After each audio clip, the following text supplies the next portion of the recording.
नमस्कार, आप देख रहे हैं जन उत्तराखंड और मैं हूं आपके साथ भानु दीक्षित। सबसे पहले नजर हेडलाइंस पर।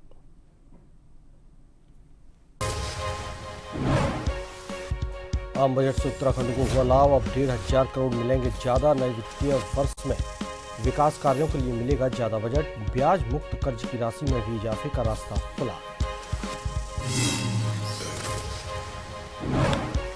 38वें राष्ट्रीय खेलों में योगासन प्रतियोगिता का शुभारंभ। कैबिनेट मंत्री रेखा आर्या ने दीप प्रज्वलित करके शुरुआत। 4 फरवरी तक होने वाले मैचों में 22 राज्यों के 171 खिलाड़ी ले रहे हैं हिस्सा।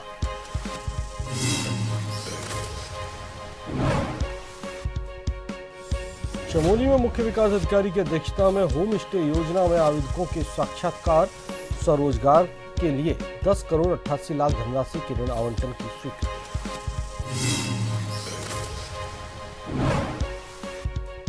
नहर से पानी ओवरफ्लो होकर डोईवाला बाजार में घुसा। चौक बाजार पानी में डूबा। व्यापारियों का सामान भीगा। महीने में चौथी बार घटना होने से नगरपालिका के खिलाफ आक्रोश।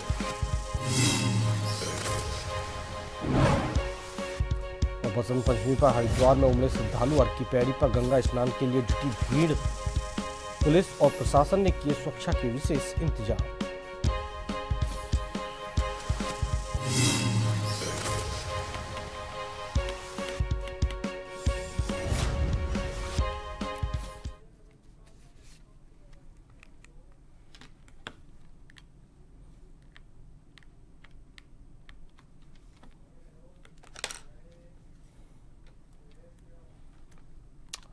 और खबरें विस्तार से। केंद्रीय वित्त मंत्री निर्मला सीतारमण ने 1 फरवरी को आम बजट पेश कर दिया। आम बजट पेश होने के बाद उत्तराखंड के वित्त मंत्री प्रेमचंद अग्रवाल ने अपनी प्रतिक्रिया दी। उन्होंने कहा कि प्रधानमंत्री नरेंद्र मोदी के मार्गदर्शन में केंद्रीय वित्त मंत्री निर्मला सीतारमण का लगातार यह 8वां बजट है। केंद्रीय वित्त मंत्री ने संतुलित, समावेशी और अच्छा बजट पेश किया है। उन्होंने कहा कि देशवासियों के हर क्षेत्र के लिए इस बजट में प्रावधान किए गए हैं। इसमें शिक्षा, चिकित्सा, कृषि, महिला, युवा, रक्षा, बुजुर्ग समेत मध्यम वर्ग के लोगों को शामिल किया गया है।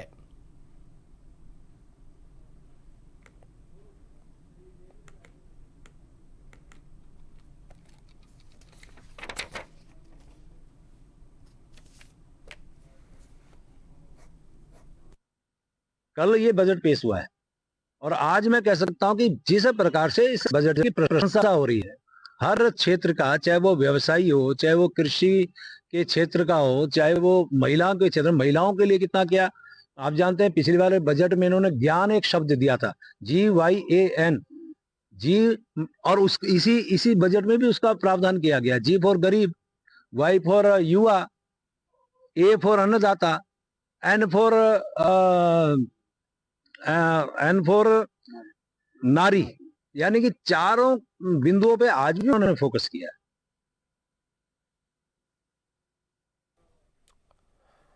आम बजट से उत्तराखंड को लाभ हुआ है। उत्तराखंड को 1,500 करोड़ अब ज्यादा मिलेंगे। नए वित्तीय वर्ष में उत्तराखंड को विकास कार्यों के लिए अधिक बजट मिलेगा। केंद्रीय करों में उत्तराखंड की हिस्सेदारी में नए साल में 1,515 करोड़ रुपए का इजाफा होने जा रहा है। पूंजीगत मद में ब्याज मुक्त कर्ज की राशि में भी इजाफे का रास्ता भी खुल गया है।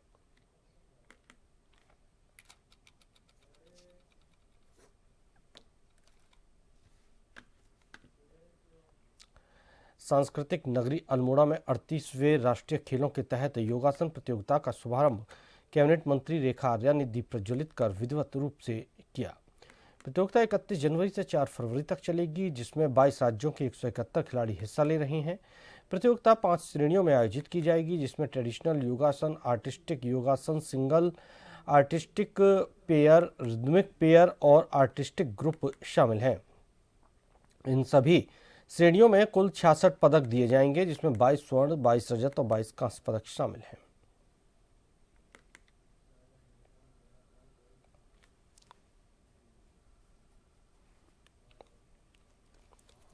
थर्टी एट नेशनल गेम का एक महत्वपूर्ण इवेंट जो है योगासना है और उसकी मेजबानी जो है अल्मोड़ा के द्वारा यानी कि एक पहाड़ी और सांस्कृतिक जनपद से होना बहुत ही शुभ संकेत है। निश्चित रूप से आने वाले समय में जिस प्रकार से 38वें राष्ट्रीय खेलों के इवेंट्स आज जैसे योगासन यहाँ पर अल्मोड़ा में हो रहा है, पिथौरागढ़ में बॉक्सिंग आज शुरुआत हो रही है, तो मैं समझती हूँ कि बहुत शुभ संकेत है आने वाले समय के लिए भी। जैसे हमारे माननीय प्रधानमंत्री जी ने कहा है कि अब जो है खेल जो है वो करियर की ओर अग्रसर हो चुका है, तो मैं यही उम्मीद करती हूँ कि हमारे बच्चे इसमें बेहतरीन प्रदर्शन देते हुए अपने करियर के रूप में योगासना को भी अपनाएंगे और अपने बॉक्सिंग को भी अपनाएंगे और अलग अलग इवेंट्स में जहाँ जहाँ हमारे खिलाड़ी पार्टिसिपेट कर निश्चित रूप से ये उनके करियर में चार चांद लगाने का काम करें। उत्तराखंड के मुख्यमंत्री पुष्कर सिंह धामी दिल्ली दौरे पर हैं। यहां उन्होंने आज दिल्ली के बवाना में जनसभा की। धामी ने भाजपा प्रत्याशी रविंद्र कुमार के पक्ष में मतदान की अपील की और जनसभा को संबोधित करते हुए दिल्ली की आम आदमी पार्टी पर निशाना साधा।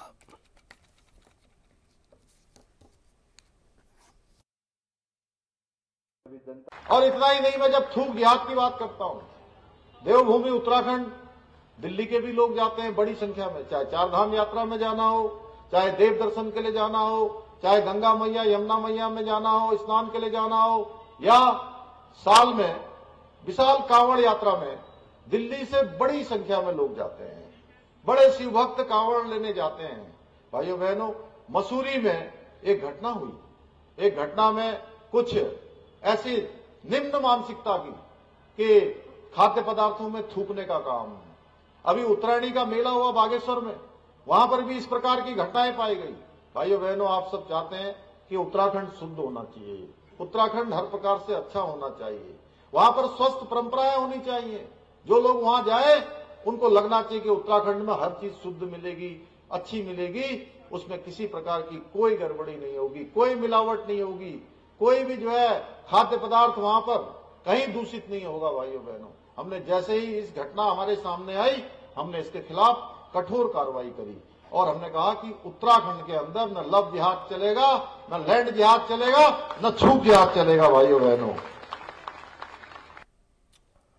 देहरादून के महाराणा प्रताप स्टेडियम में 38वें नेशनल गेम्स लगातार चल रहे हैं। इस प्रतियोगिता में कई तरह के खेलों का आयोजन हो रहा है। इन्हीं में से एक गेम लॉन बॉलिंग भी है। लॉन बॉलिंग में उत्तराखंड की क्या संभावनाएं हैं और आगे की क्या तैयारी है, इन सभी बातों को लेकर हमारे संवाददाता शैलेंद्र कुमार पांडे ने लॉन बॉलिंग एसोसिएशन उत्तराखंड के अध्यक्ष धीरेन्द्र सिंह पवार से खास बातचीत की। अभी हम महाराणा प्रताप स्पोर्ट स्टेडियम में हैं और यहाँ पर लॉन बॉलिंग का गेम चल रहा है। हमारे साथ बात करने के लिए उत्तराखंड के लॉन बॉलिंग के अध्यक्ष धीरेन्द्र सिंह पवार जी हैं। हम इनसे जानने की कोशिश करते हैं कि इस गेम में उत्तराखंड की क्या संभावनाएं हैं। अभी जो गेम चल रहा है सर, इसमें उत्तराखंड को क्या देख रहे हैं, कितनी संभावना है? सबसे पहले तो मैं ये जन टीवी का बहुत बहुत धन्यवाद करना चाहता हूँ कि वो लॉन बॉलिंग के गेम को कवर करने आए हैं और मैं पूरे एसोसिएशन की तरफ से, पूरे खिलाड़ियों की तरफ से आपको बधाई देता हूँ। दूसरा, आपने कहा कि उत्तराखंड की क्या तैयारी है, मैं बताना चाहता हूँ कि ये गेम वैसे तो बहुत पुराना है, मगर उत्तराखंड में अभी हाल ही में जब से नेशनल गेम का अनाउंस हुआ, उसके बाद ही हमने यहाँ पर एसोसिएशन बनाई। एसोसिएशन इससे पहले भी थी, मगर एसोसिएशन किसी कारणवश काम नहीं कर पा रही थी, तो हमने प्रयास किया है खिलाड़ियों को निखारने का और हमें आशा है कि हमारी जो उत्तराखंड की टीम है अच्छा प्रदर्शन करेगी और बहुत मेहनत कर रहे हैं हमारे खिलाड़ी। क्या व्यवस्थाएं की गई थी खिलाड़ियों को, किस तरह से मोटिवेट आप लोग कर रहे हैं? सरकार की तरफ से जो सुविधाएं मिल रही है उसका कितना फ़ायदा है? साथ ही अगर बात किया जाए कि अगर लोकल है कि यहाँ पर गेम हो रहा है, यहीं के प्लेयर हैं, तो स्थानीय होने से प्लेयरों को क्या फ़ायदा हो रहा है और किस तरह से सरकार ने इस चीज़ को मैनेजमेंट किया है? सरकार ने हर तरह से यहाँ पर हम लोग को कोऑपरेट किया है। उन्होंने हमारे खिलाड़ियों को कैंप के लिए अच्छी व्यवस्था की थी और आज उसी का परिणाम है कि आज हमारे जो प्लेयर्स हैं उत्तराखंड लॉन बॉलिंग के बहुत अच्छा प्रदर्शन कर रहे हैं। तो अभी हमारे साथ थे धीरेन्द्र प्रताप पवार जी, जिनका साफ कहना था कि लॉन बॉलिंग में भी उत्तराखंड के प्लेयर अच्छे कर रहे हैं और सरकार ने जो बुनियादी सुविधाएं प्रदान की थी उसका असर इस गेम में देखने को मिल रहा है।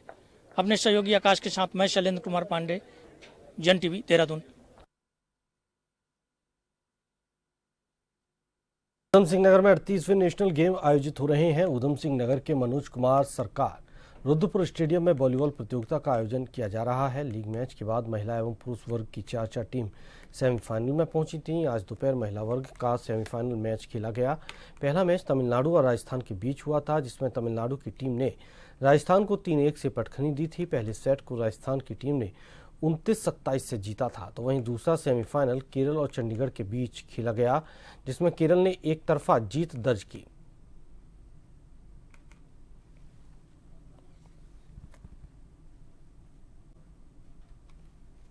अट्ठाईस तारीख से जो ये कारवां बढ़ा है, देश के माननीय प्रधानमंत्री जी ने जो उद्घाटन करके 38वें राष्ट्रीय खेलों की जो शुरुआत की है, अब वो अपने भव्य से भव्यतम रूप में साकार होने लगा है। आज उसी की परिणति है कि यहाँ रुद्रपुर के MPH में आज वॉलीबॉल इवेंट का जो है सेमीफाइनल मैचेज आज प्रारंभ हो गए हैं। तो पहले चरण में वीमेन सेक्शन के मैचेज चल रहे हैं और 2 बजे से जो है मेन सेक्शन के मैचेज चलने लगेंगे, जिसमें 4 बजे उत्तराखंड और सर्विसेज के भी मैच शामिल है। और कल जिस तरह आप लोगों ने देखा कि जो जोश जुनून हद तक पहुंच गई थी, मुझे पूरा भरोसा है, पूरा विश्वास है कि आज भी क्षेत्रीय दर्शक और खेल का रोमांच अपने चरमोत्कर्ष पे होगा।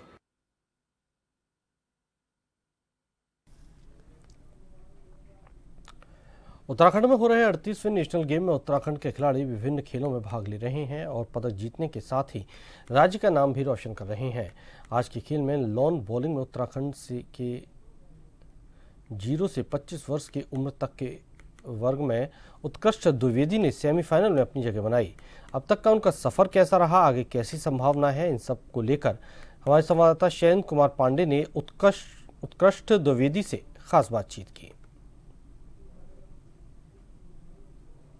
महाराणा प्रताप स्पोर्ट्स स्टेडियम में लोन बॉलिंग चल रहा है और उत्तराखंड के उत्कृष्ट द्विवेदी जो हमारे साथ अभी हैं, इन्होंने अंडर 25 में सेमीफाइनल में प्रवेश किया है। सबसे तो पहले आपको बधाई है। और कितना टफ रहा ये? देखिए, वैसे तो हम लोगों ने इससे पहले चैंपियनशिप खेली थी दिल्ली में, जो कि मेरा लॉन बॉल का पहला इवेंट था। और हम लोग अभी टोटल 30 दिन की ट्रेनिंग करके यहाँ पे आए हैं और दिल्ली में ही मैंने ब्रॉन्ज मेडल जीता था नेशनल गेम्स में, फेडरेशन के जो हुए थे। उसके बाद मेरा सिलेक्शन हुआ अंडर 25 में यहाँ पे। तो पहला मैच दिल्ली के साथ था मेरा, जो कि मैंने 21-12 से जीता, और दूसरा भी मध्य प्रदेश के साथ जो कि 21-10 से मैंने जीता है। और काफ़ी कॉन्फिडेंस आया इस ग्रास पे खेल कर, क्योंकि हम लोग की प्रैक्टिस भी जो हुई है वो ग्रास पे हुई है। और जो हम लोग को मतलब खेल मंत्री की तरफ से जो हम लोग को कैंप लगाए गए थे, उससे हम लोग को बहुत हेल्प मिली है इस चीज़ में। सरकार के लिए और क्या चाहेंगे, और इस गेम को आगे बढ़ाने के लिए और क्या करने की जरूरत है सरकार को? मैं ये चाहता हूँ कि लॉन बॉल को उत्तराखंड में बने रहने के लिए जो प्रैक्टिस ग्राउंड हैं वो मतलब कंटिन्यू रखने पड़ेंगे, ताकि लॉन बॉल के जो भी प्लेयर्स हैं वो रेगुलर प्रैक्टिस करके अपने आप को और आगे बढ़ा सके। तो अभी हमारे साथ उत्कृष्ट द्विवेदी थे, जिनका कहना था कि सरकार को अगर इस गेम को, लोन बॉलिंग को और बढ़ाना है तो एक तो प्रैक्टिस ग्राउंड होनी चाहिए, ताकि प्लेयर प्रॉपर प्रैक्टिस कर सके और प्रतियोगिता में जीत सके।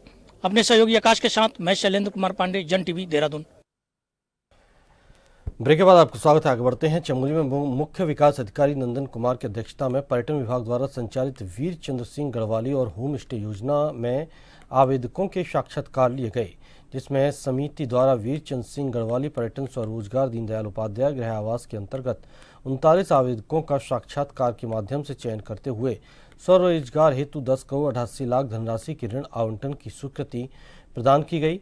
वीर चंद्र सिंह जी गढ़वाली पर्यटन स्वरोजगार योजना के तहत समिति द्वारा वाहन मद में 7 आवेदन स्वीकृत किए गए, जिसमें 1 करोड़ 78 लाख और गैर वाहन मद 6 आवेदन स्वीकृत किए गए, जिसमें 4 करोड़ 26 लाख होम स्टे में 16 आवेदन स्वीकृत किए गए, जिसमें 4 करोड़ 56 लाख और ट्रैक्शन सेंटर में 10 आवेदन स्वीकृत किए गए।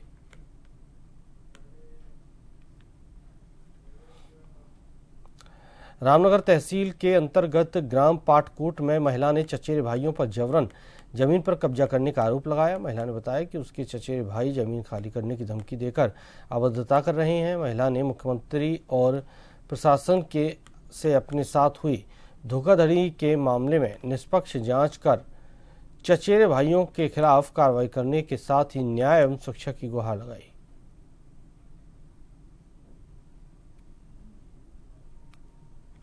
पाट में रामपुर रहती हूँ, पाटपुर रामपुर। वहाँ मेरा ससुराल है। और गिरीचंद और नवीन चंद और लीलाराम ये मुझे मतलब धमका के कि पाटकोट के बस अड्डे पर वहाँ पर इन्होंने मुझसे कहा कि मेरे 16 साल में इन्होंने 12 में शादी कर दी थी, कि मुझसे ऐसा कहा कि तेरे पैसे शादी के कागज़ लगा रहा हूँ, उसमें तेरी आतिशत मिलेगी। और कहते हैं मुझे और जान से मारने की और धमकी देते हैं, और कहते हैं कि मेरे से ज़मीन और ले ली थी इन्होंने, झुंगर राम के नाम पर करवा दी थी। मुझे पता नहीं चला कि इन्होंने मुझसे कहा कि तेरे शादी के कागज़ लगा रहा हूँ कि तेरे को आतिशत मिलेगी। और इन्होंने मुझे पता ही नहीं चला कि इन्होंने मेरे से ज़मीन इन्होंने सौदा कर दिया करके इन्होंने झुंगर राम के नाम पे रजिस्ट्री करवा दी थी। ये जो 3 लोग हैं तो आपके कौन से भाई हैं? ये हैं गिरीचंद और लीलाराम और नवीन चंद। चचेरे भाई हैं आपके? ये चचेरे भाई हैं। कितने साल पहले करी ज़मीन? इन्होंने 12 में करी थी, 2012 में। 12। हाँ। कितनी ज़मीन है? 14 बीघ है। आप क्या कर रहे हैं? आपके डोईवाला के अठूरवाला स्थित पुराने पंचायत घर के भवन में रखे हुए कपड़ों में अचानक आग लग गई। इस क्षेत्र में हड़कंप मच गया। सूचना मिलते ही फायर ब्रिगेड मौके पर पहुंची और आग पर काबू पाया।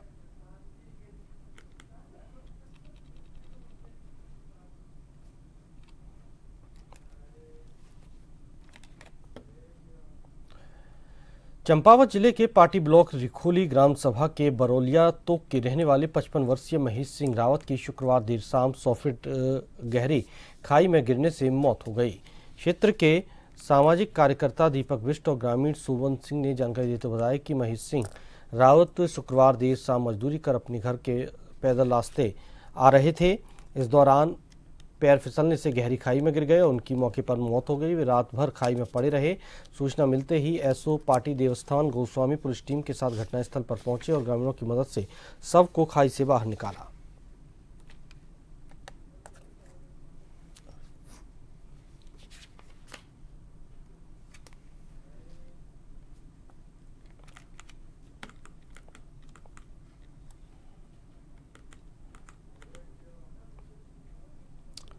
डोईवाला बाजार में किसानों की सिंचाई नहर से ओवरफ्लो होकर पानी बाहर निकल आया है, जिससे डोईवाला चौक बाजार जलमग्न हो गया। पानी आने से व्यापारियों का सामान भीग गया। व्यापारियों ने कहा, महीने में 4 बार ऐसी घटना होती है, जिसको लेकर नगरपालिका की व्यवस्था पर सवाल उठ रहे हैं।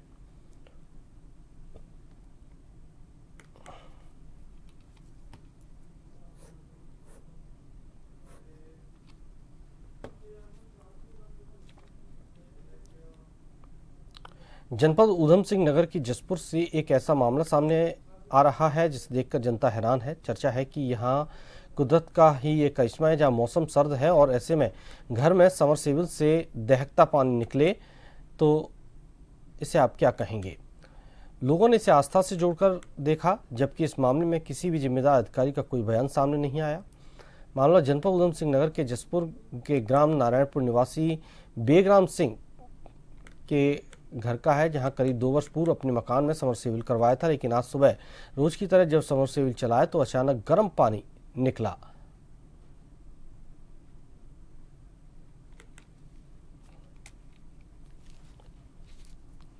मोटर है समरसेबल, पता 2 साल से लगा हुआ है, ये आज ही हुआ है ऐसा काम। तो पानी बहुत गर्म आ रहा है, तार पार शॉर्ट हो गया हो, इसलिए 2-2 3-3 मिस्त्री बुला लिए, तो मोटर सब ही बता सही चल रही है। एक समरसेबल के नल से बहुत ही तेज़ गर्म पानी निकल रहा है।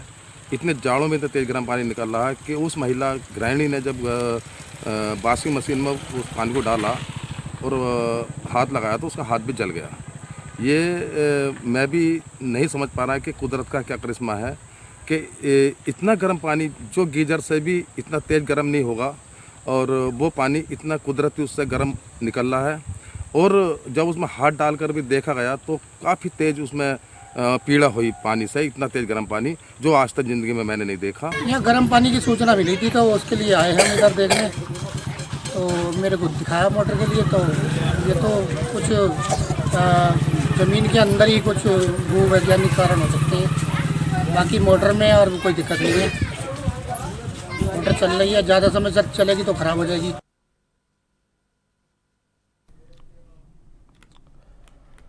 तो वहीं आपको बता दें कि उधम सिंह नगर की जसपुर से ये मामला था। तो आज बसंत पंचमी है, जिसमें हरिद्वार में हर की पौड़ी पर लोगों ने आस्था की डुबकी लगाई। गंगा स्नान करने के लिए बड़ी संख्या में श्रद्धालु पहुंचे। बसंत पंचमी पर गंगा स्नान का विशेष महत्व है। इस दिन मां सरस्वती की पूजा की जाती है। मान्यताओं के अनुसार बसंत पंचमी पर गंगा में स्नान कर पीले वस्त्र दान करने से सद्बुद्धि प्राप्त होती है। प्रशासन की ओर से सुरक्षा व्यवस्था के पर्याप्त इंतजाम किए गए। शाम तक लाखों की संख्या में श्रद्धालु गंगा में डुबकी लगाने के लिए हर की पौड़ी पर पहुंचे। गंगा जी के गोते लगाए जाते हैं। गंगा सरस्वती मैया को ध्यान किया जाता है और गंगा मैया की मनोकामना पूर्ण करती है। गंगा मैया हम गंगा मैया में आए, गंगा मैया में हमने गोते लगाए, गंगा मैया का नाम लिया, भोलेनाथ जी का नाम लिया और पूजा पाठ की है। आज का महत्व बहुत ज़्यादा है। वैसे तो महाकुंभ में जाना चाहिए था, बट हमें वहाँ रश की वजह से हम जा नहीं पाए हैं, तो हम गंगा माँ के शरण में आए हैं यहाँ पर। तो यही स्नान हमें वहाँ भी मिलेंगे और रियली में बहुत अच्छा क्राउड है यहाँ पर और स्नान बहुत अच्छे से हो रहा है। प्रगतिशील संस्कृत पर्वतीय समिति पैठ पड़ाव के तत्वाधान में पिछले करीब 40 वर्षों से बसंत पंचमी के अवसर पर रामनगर में बसंतोत्सव कार्यक्रम का आयोजन किया जाता है। इस कार्यक्रम में उत्तराखंड के अलग अलग हिस्सों से कलाकारों की टीम प्रतिभाग करती थी। कलाकारों ने मंच के माध्यम से अपनी पौराणिक संस्कृति को जीवंत रखने के संदेश दिया। बता दें कि समिति में चल रहे विवाद के कारण मामला न्यायालय में विचाराधीन है। इसके बाद रामनगर तहसीलदार को इस समिति का रिसीवर नियुक्त किया गया है। हर वर्ष की बात इस वर्ष भी बसंतोत्सव 2025 होगा। इस बार जो हमारा लगातार 40 सालों से पैठ पड़ाव समिति करती थी, उसका कुछ मामला विचाराधीन है न्यायालय में, जिसके कारण इस बार हमारी जो संयुक्त पर्वतीय समितियों की जो समूह है, उसके द्वारा ने इस आयोजन को करने का निर्णय लिया है कि परंपरा टूटे नहीं, हमारी संस्कृति छूटे नहीं। तो इसको लेकर के सब लोगों ने कहा कि बसंतोत्सव हर हाल में होना चाहिए, क्योंकि आपको पता होगा कि प्रगतिशील सांस्कृतिक पर्वतीय समिति पैठ पड़ाव में इस समय रिसीवर मौजूद हैं, तहसीलदार मौजूद हैं, और जिसके कारण उनकी व्यस्तता के कारण ये कार्यक्रम।